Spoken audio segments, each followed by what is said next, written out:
Hello, hello, and welcome back, friends, to another episode of the No Ordinary Cloth podcast, where we stitch together a tapestry of innovations in textiles and fashion, one episode at a time. As we celebrate Women's Day in March, I'm thrilled to bring you Dr. Sohini Kar-Narayan, a leading material scientist and professor at the University of Cambridge, who has also been recognized as one of the top 50 influential women in engineering. It is such an honor to have her with us today as she shares about her dreams as a young girl to invent something and how she navigated the world of science as a woman to become an influential leader, and her recent work using nanotechnology for energy harvesting solutions, which I believe has exciting potential in smart textiles and wearable products. I'm particularly looking forward to this conversation because Sohini doesn't come with a background in textiles, but she's been developing interesting solutions which could be easily applicable to textiles. And I love it when experts from other industry start to find crossovers and drift into textiles. It is at these intersections that the most creative and innovative solutions are born. Here, Sohini speaks with such passion and love for science and the importance of building bridges between fashion and textile sectors and the science and engineering communities to develop solutions to some of our industry's biggest challenges. Now, let's dive in and hear from Sohini and her world of material science.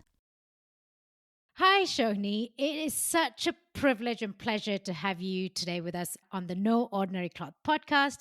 Thank you so much for your time. I'm really excited to pick your brains all about nanotechnology because this is one area I know very little about. And you really are the expert in the field. You've done such groundbreaking work, and hopefully, we'll go a lot deeper into that today. You've also been the recipient of so many prestigious awards throughout your career, including the World Economic Forum Young Scientist Award and the Top 50 Influential Women in Engineering, to name just a few. I know we're going to learn a lot from you by the end of this chat, and I'm really excited to dive right in. I'd always like to start with getting to know my guests a little bit and where they grew up, where they were born, what life was like when they were a young teenager. So, would you like to just give us an idea of where you were born and where you grew up? Yeah, of course. First off, thank you so much for having me on your podcast, Millie. It's a real pleasure to be here to speak with you. Yeah, so I was born and brought up in Nigeria. I grew up in a city called Kaduna, which is sort of the north of the country. I finished school there before moving to India with my family, where I enrolled for an undergraduate program and then, moved on to my master's and PhD. But yeah, my entire childhood, including my teenage years, were in Nigeria, and I have the fondest memories of growing up. Yeah, life was, as far as I can remember and recall, happy, normal childhood slash teenage years. Okay. Um, I do remember being drawn to science and engineering from a very early age, partly because of my parents. So, my dad's a physicist and he was teaching at the Federal Polytechnic there. And so I naturally had this love of science from him. But my mother, although, she was a school teacher there and she didn't have a traditional science, education, but she was very resourceful and, she was really good with her hands and she could fix things. And I think I get a lot of that from her as well, the curiosity about things and trying to figure out, how they work and when they don't work, trying to fix them. That I get from my Mm, mom, I have to say. nice. Yeah. Currently, you're in the UK, but prior to that, you were in India where you did your undergrad all the way up to PhD. And before that, you were in Nigeria. That's three different continents. Could you tell me something you love about each of these countries that you've lived in? With Nigeria, I would say, I was just blessed to have an absolutely wonderful childhood. And all my childhood memories are about, playing outdoors. That sort of has stuck with me. For me, I think that would be my favorite memory of Nigeria, just playing outside, climbing trees, doing all that stuff. India, I guess I spent my formative years. And again, it's really where I guess my love for science and engineering really got cemented. And then that's something I really love about that period of my life. But of course, other than that, my family, extended family, friends from India, they have played a huge role in my life. So I always associate that part with kind of where yeah, like I said, my formative years. Of course, I love the food. Yeah. Oh, yes. um, and the UK really right now is home. This is where my kids were born. This is, where we've set down our roots. This is just where home is at. As a young girl, say in your early teens, what did you dream of becoming when you grew up? I always wanted to teach in some way because both my parents essentially, they were teachers, and I liked that. And even when I was growing up, I remember wanting to do that either for my peers or offering lessons to help them with their studies. So that was something I always had.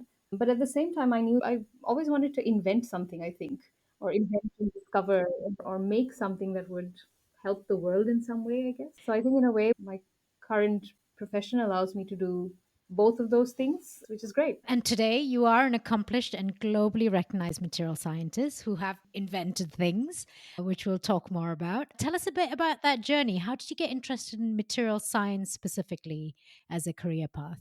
Well, actually, I trained as a physicist. So my PhD is in physics, yeah, in experimental condensed matter physics. And then when I finished that and I moved to Cambridge, I ended up in a material science department. And it took me a while to figure out what that was all about. And it is a very interdisciplinary subject, which is why as a physicist I could make my way here. And what I realized is that prior to coming to Cambridge, I would do measurements on various samples, like trying to understand their properties. What I found out was material science actually, stretches that out a little bit more. So it looks at how the structure of a material affects its properties, and importantly, how the way you make the material affects the structure, which then affects the properties. So it's sort of this relationship between processing, structure, and properties.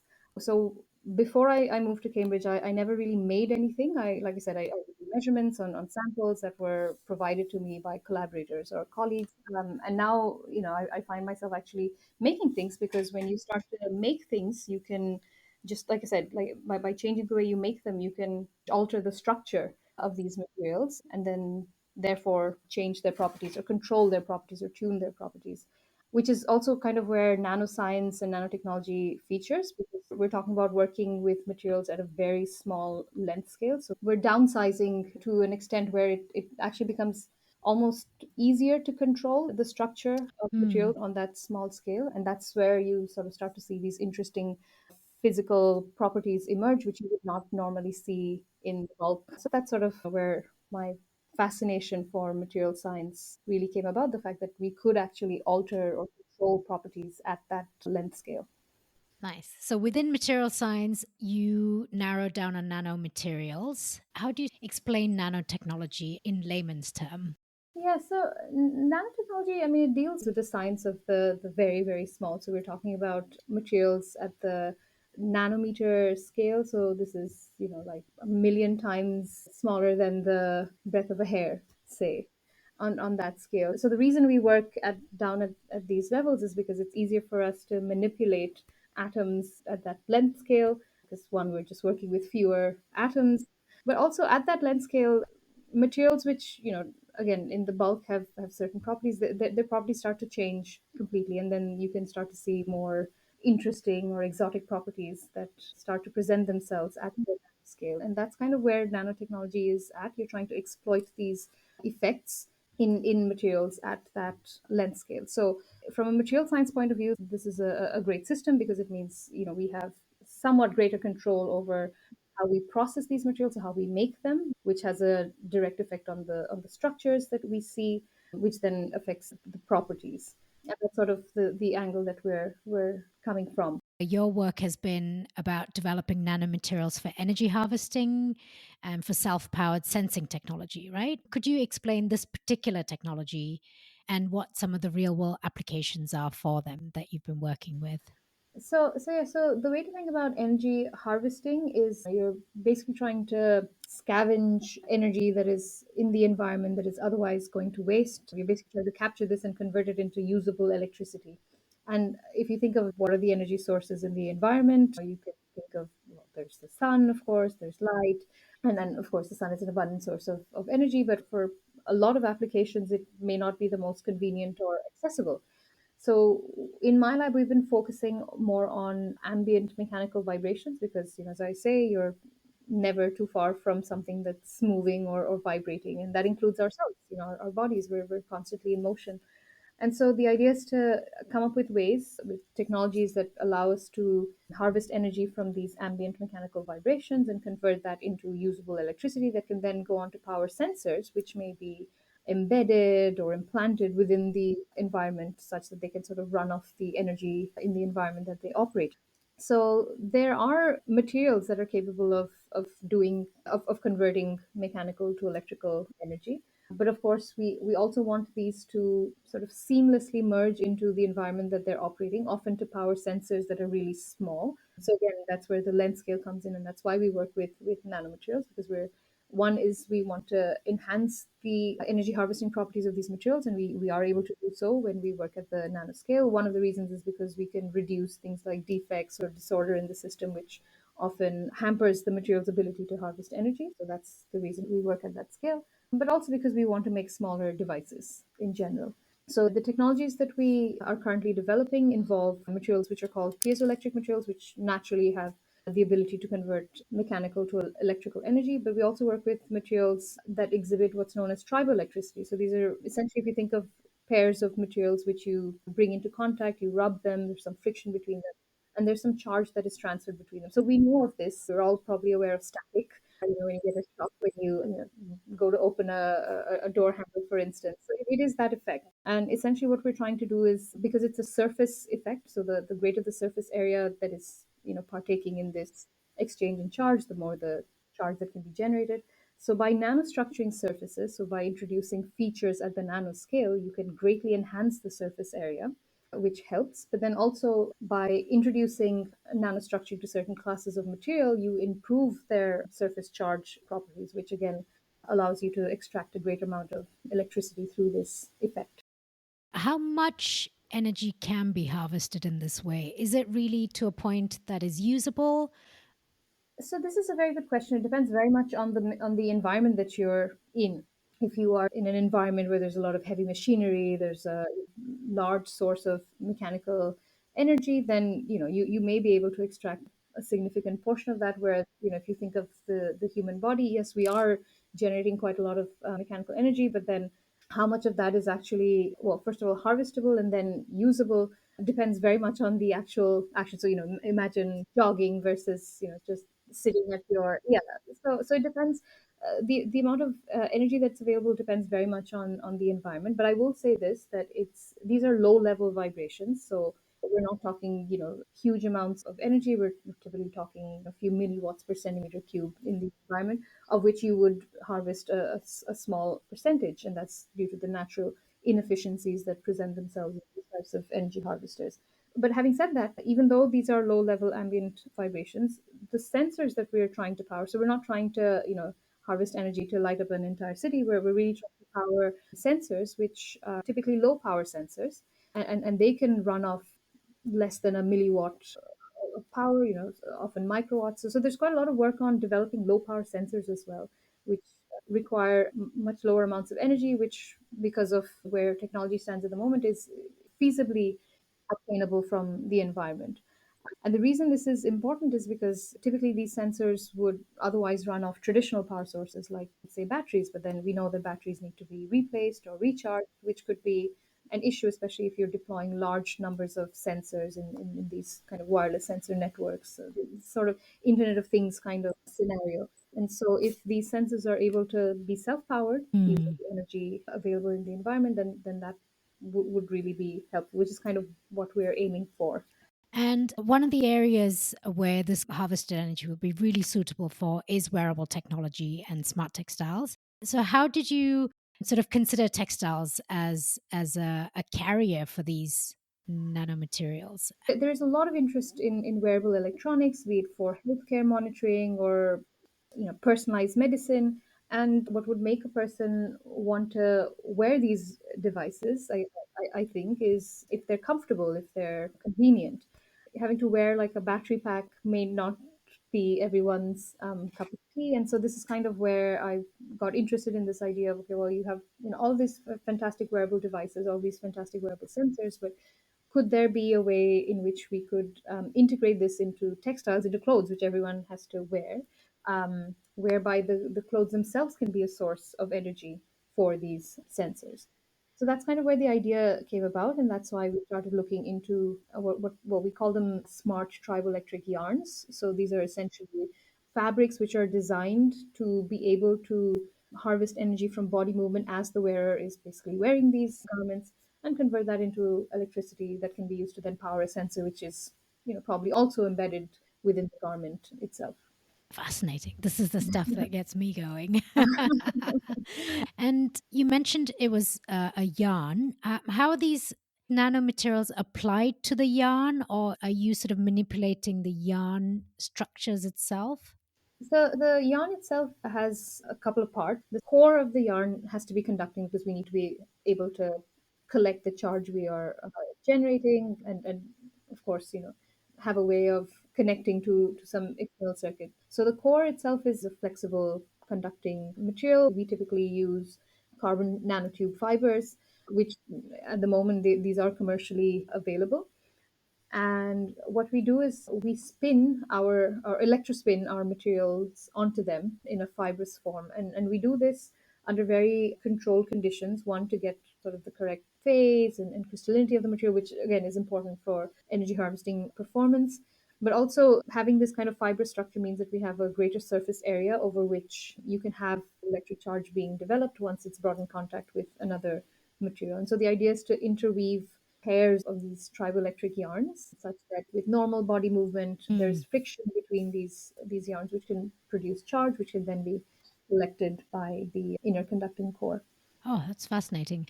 So, did you collaborate with some textile engineers at this point? Not yet, but I would be very interested to look into it. So this is mostly done as a collaboration with a very close colleague of mine in Poland. Her name is Ursula Stachowicz, and her expertise is in the electrospinning of these fibers, and then we sort of made the devices based on these. But I should say, going back to one of your previous questions, like explaining nanotechnology to people, one of the challenges in this field is scalability. Like, how do you scale up? So, at the moment, we can at most make maybe a meter of this yarn if we work really hard, but that's not going to produce a garment, right? So, how do we scale these processes up? And that's kind of where I think having interactions with the textile industry, where of course, you produce material to scale, would be very beneficial. Well, I hope there's someone listening in here that's interested and is happy to contact you, Shoni. Indeed. What are some of the hurdles that you faced when combining this technology with the fibers? So one of the biggest challenges, of course, is because you can think of this almost as a composite system. How do we ensure that everything sticks? Mm, okay, So, okay, so, yeah. so making sure that the adhesion of our fibers to the conducting core is robust, and also given that it's a friction-driven technology, so how does wear and tear affect the performance of these materials? So over repeated cycles, is the coating still intact, still robust? We did spend quite a bit of time trying to optimize that. And then the next question, of course, is if it's going to be a textile material, it needs to be washable, right? Because we want to be able to wash and reuse. So ensuring that once this goes into a washing machine, that it's still able to retain the same morphology, the same properties, was also quite challenging. And we did some preliminary tests on that, and we were quite happy with the results. But of course, like I said, the next challenge is to try and see, once we scale this up, when we actually make more complex woven structures, rather, would these materials retain their integrity? Would they still be robust enough? Power source and energy harvesting is some of the biggest challenges that the smart textile industry is still facing. And that battery pack is just, it drives everyone crazy. There's so much potential here. If this is a scalable solution, it has, it can really transform the smart textile industry. I mean, I will say that, and this goes back to a question that you asked: how much energy is there actually, and is that enough to power whatever it is that you want to power? And it may be that for certain applications this may not be the case. In which case, you can think of energy harvesting as a way of prolonging the lifetime of a battery. So maybe you can get away with using a smaller battery, for instance, because you have kind of this backup supply, or this backup source that can help prolong. So in cases where it cannot replace completely the use of a traditional power source, it can definitely help prolong the longevity of the source, and also therefore of the device, or the garment in use. So you're developing polymer nanomaterials. Are they biopolymers or? At the moment, we use synthetic polymers, but the sort of core technology that we're developing can be extended to biopolymers. And it's a great point that you raised because, of course, one of the things we need to be mindful about with any kind of nanomaterial, of course, is the effect that it will have on the environment and, of course, on human health. And these are still open questions, and people are looking into it. So, by making the switch to biopolymers, or at least polymers that we know can naturally degrade, are not harmful, are that are biocompatible, that helps at least lay to rest some of these concerns. And again, that's something that the smart textile industry is looking for, is to find more sustainable solutions. At the moment, that is an area that we're struggling with. Yeah, sustainability and, of course, concerns for the environment and health, these have to go kind of hand in hand with whatever technology is being developed, because at the moment there are studies looking into these things, but more has to be done if these technologies are to become viable and if they are to be rolled out. You are also the co founder of Arteosense, a force sensing technology for precision orthopedic surgery. It's not smart textiles, but I'd love to learn a bit more about what this technology is and how it's transforming hip surgery. Well, we're hoping that one day it will transform hip surgery. But basically, we've come up with a novel conformable force sensing technology that can aid orthopedic surgeons in positioning hip implants when people go in for like a hip replacement surgery. Because at the moment, the process of getting that implant into the correct position requires essentially surgeon who's very skilled, very experienced, who kind of they actually do this by feel to get the Oh, right wow. So it's trial and yeah, error kind of. kind of. So we're trying to, introduce some objectivity into this process, so that instead of positioning these implants by feel, the surgeon can actually have sensors which give force readings, which would then enable the surgeon to correctly position this. Because if it isn't done correctly, as people who've either had these surgeries or who know someone who's had these surgeries done, if these implants aren't positioned properly, they lead to lots of issues, poor patient outcomes, in the sense that they could be left with pain, or one leg longer than the other, or in the worst case scenario, they'll have to come back in for a revision surgery. But even those who don't need to come in for revision surgery often do suffer from discomfort or pain, or whatever, because that implant hasn't been positioned right. So we're trying to enable the surgeon to be able to do these kind of high precision orthopedic surgery based off force readings. And that's what we develop, sensors which can be used. And if you think of the hip joint, it's a really tight joint, a tight ball and socket joint. So there isn't actually much space to get anything in there. I think so that's where the innovation is, to come up with sensors that were thin enough, which could conform to this rather odd shaped joint, but also that were capable of measuring the really large forces actually that go through these weight bearing joints at the same time. So that was a challenge. We spun out a company a couple of years ago, and we're now sort of trying to get it to the stage where we can have first in human trials. So yes, Amazing. it's very exciting. Yeah, It's a different world it from is. Yeah, tell us about that. What's the difference between the life of an academic and the life of a startup founder?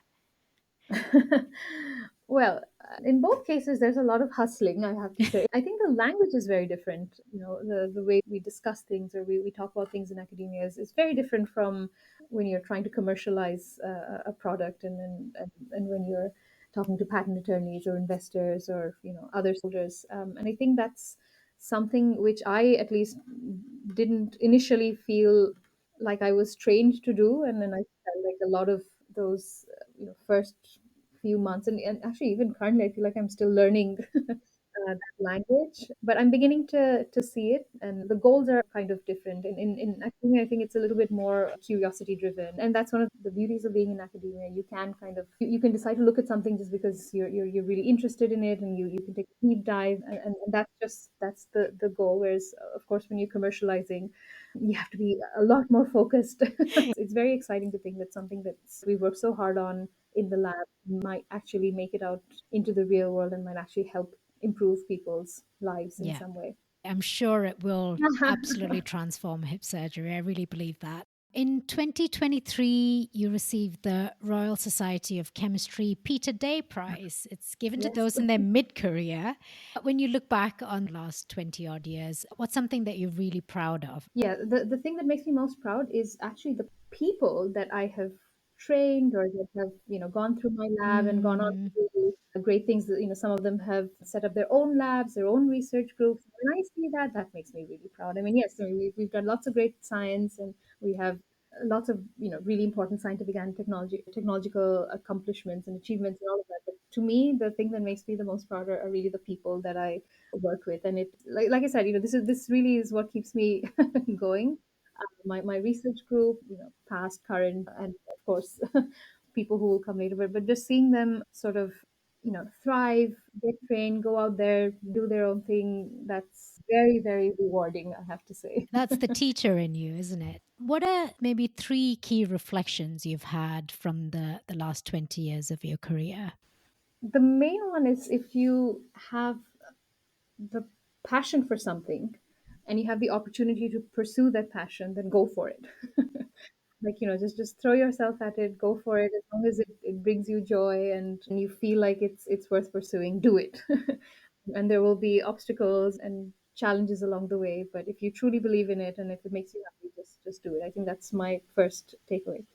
The second reflection I would say is, and this is something that's taken me a while to learn, is to to not say yes to everything. I think, and I feel, looking back at my 20 years, there are things which I could have stepped back from, but I didn't at the time. And I think it's important for people to realize that it's okay sometimes to say no to things, I guess. And it all boils down to prioritizing. Like, really, I always tell myself to prioritize what's really most important today. So let's start by focusing on that. And the third reflection, I would say, is to, personally for me, one of the things that's really worked is having open dialogue with people who may or may not be from your discipline, and to take that step out of your comfort zone and look at the bigger picture. So, if, thinking back at some of the most, successful things that have come out of my lab, from my career, they've really been where, not the traditional things. So even, the fact that I'm a physicist, I'm in the material science department, it was, in some ways, a leap of faith, because I really didn't know what I was getting into. But it's just that, taking those chances and talking to people really, really helps, particularly those who aren't necessarily from your field, but who come with their own kind of lived experiences or expertise or backgrounds. I just find that to be very, very stimulating, and that's helped in so many ways to shape my career. Did you have any mentors or teachers or scientists that really inspired you to pursue your career in engineering, like a role model? Yeah, I mean, first and foremost, my parents were certainly huge, huge role models. I mean, so much of what I do has been shaped by the way I was brought up. So, and like I mentioned at the start, my mom, even without more formal training, rather, let's say, in science or engineering, she inspired a lot of my interest in engineering. But also, yeah, growing up, I would say, school teachers. I was very privileged to have very strong women role models as my science teachers, and I still remember them, and they did inspire the love of science and engineering. My PhD advisor, he's absolutely great. I mean, his name is Professor Rup Rai Chaudhary, and he put in the love of experiments in me, I would say. And that's where it kind of all started, and how to build an experimental setup, how to think of a problem, and come up with solutions. I think that, Arup has definitely played a huge role in that. What are some of the challenges that you have faced as a woman in engineering, and how did you overcome these hurdles? It can be quite isolating, when you are sort of the only woman in your cohort, or, in sort of navigating the struggles that women know in a space that is still very much, dominated by men. How I navigated around that, a lot of it was, putting on my blinders and just focusing on what I really wanted to do and what I really wanted to achieve, and then trying not to let anything else, any negativity in. But it is very difficult, I will say, and there are obstacles along the way. I would say having a strong support system really helped. So my husband's also a physicist, and in fact, we met while we were doing our PhDs, and so he understood the challenges of academia, and that was an enormous source of support. And he was always there to encourage me, and he was there for the highs and also for the lows, and I think that makes a huge difference, being surrounded by people who can really prop you up. Yeah, yeah. From your position of leadership today, In what ways are you able to facilitate a career path in engineering that is more open to women? So I do a lot of mentoring. I mentor a lot of younger women who are just starting off in academia, and I try to give them as an honest a picture as possible because it is really hard. It is, and I wish someone had told this to me in more in plain words. It is really hard, and there are lots of challenges, and it can be incredibly rewarding. But then it's also very easy to kind of get completely consumed by it, and I think at some stage, I try very much to remember this for myself, but also to kind of tell women getting into this that you will face struggles, and you have to be prepared for those. But otherwise, I do love speaking to the general public, making them more aware. So I do take part in things like science festivals or speaking to school children. That's always Yeah. they ask the best questions, I have Right. to They're the say. toughest audience, aren't Oh they? yes, oh yes, yeah.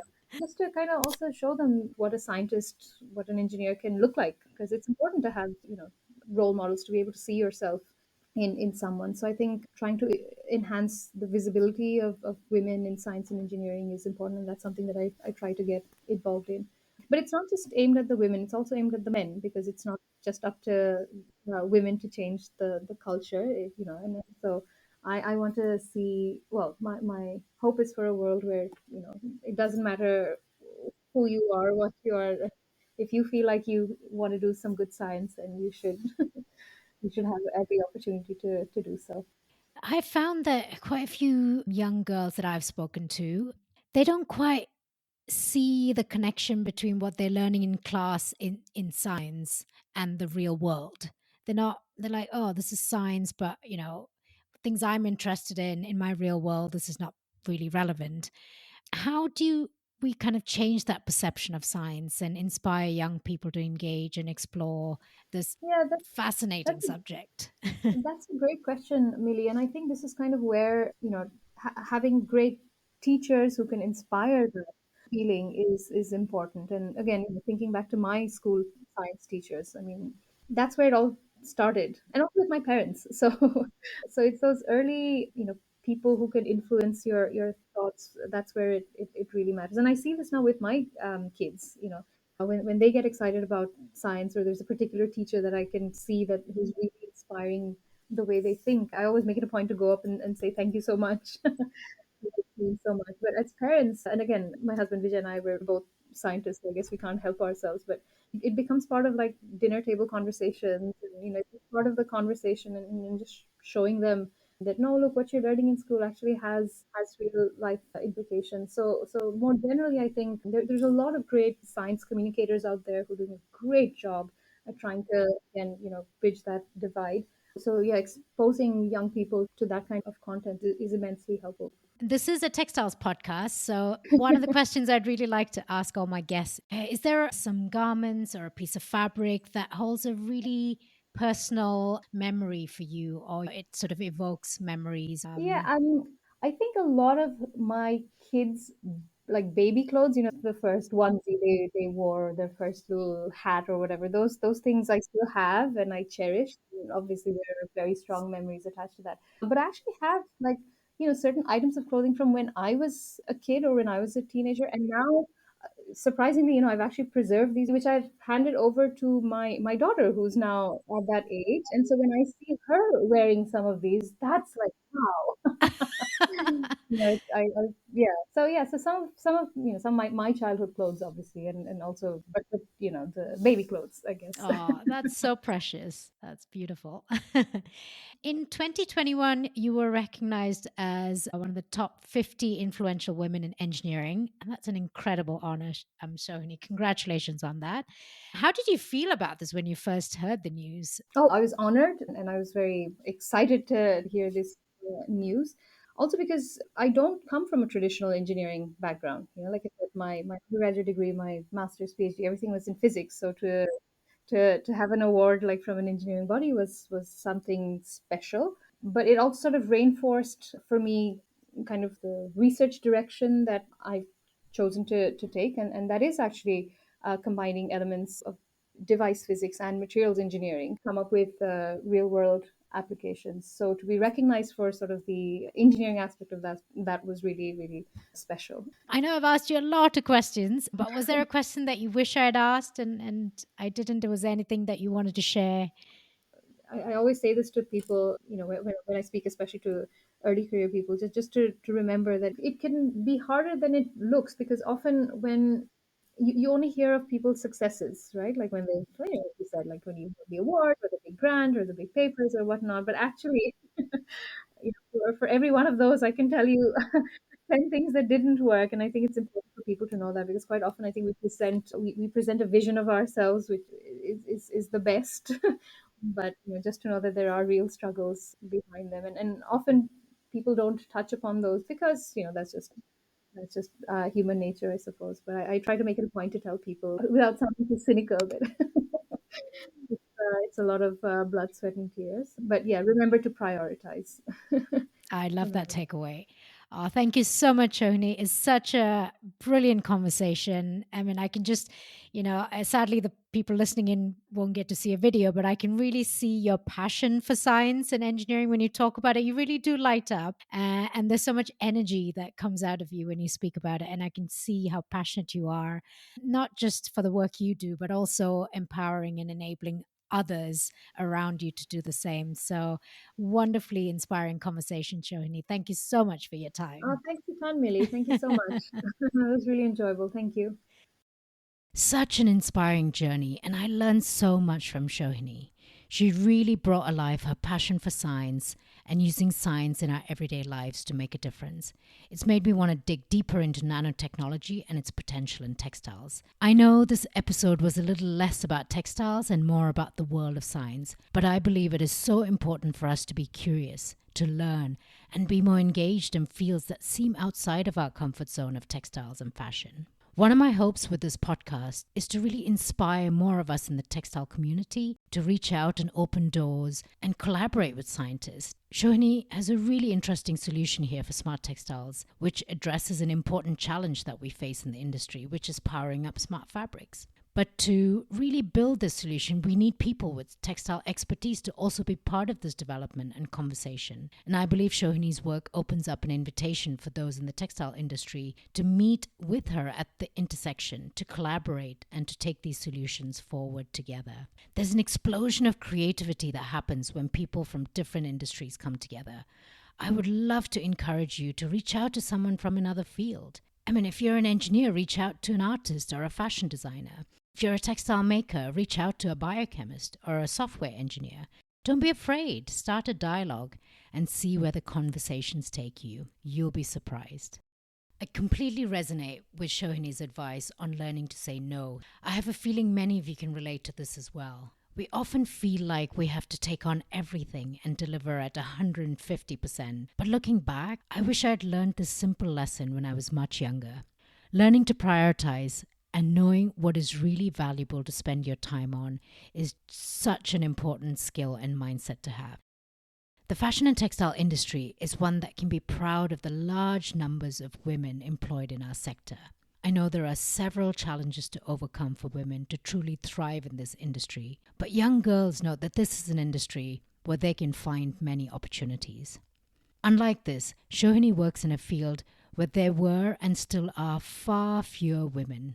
There are many hurdles and blockers for a woman to pursue a career in science and engineering. So it feels extra special to have her with us today as we celebrate women who have persevered and followed their passion no matter what happened around them. They stayed the course. She didn't just survive in these places, she thrived, becoming an influential leader in her industry and one who's working hard to empower other women to follow in this field. I love that she's also finding opportunities to inspire young children to engage with science and make it meaningful for them. On that note, I'd like to wrap up our episode for today. Check out the show notes below for more information about Shohini's work and how you can reach her. Thank you so much for joining me. And if you have enjoyed this episode, please share the podcast with others who will find these episodes inspiring and helpful as well. It could be a friend, a colleague, a family member. Spread the word. Remember to hit the follow and subscribe button on the podcast as well so you know when the next episode drops. I have a huge favor to ask of you. There is a short 2-minute survey that will really help me improve these episodes and bring you more content that is valuable to you. The link to the survey is in the show notes. I would deeply appreciate it if you could take a couple of minutes to give me your feedback. I'm dying to hear from you. Speak to me. That's all from me. Have a gorgeous day and thank you for joining me. This is your host, Millie Tharakin.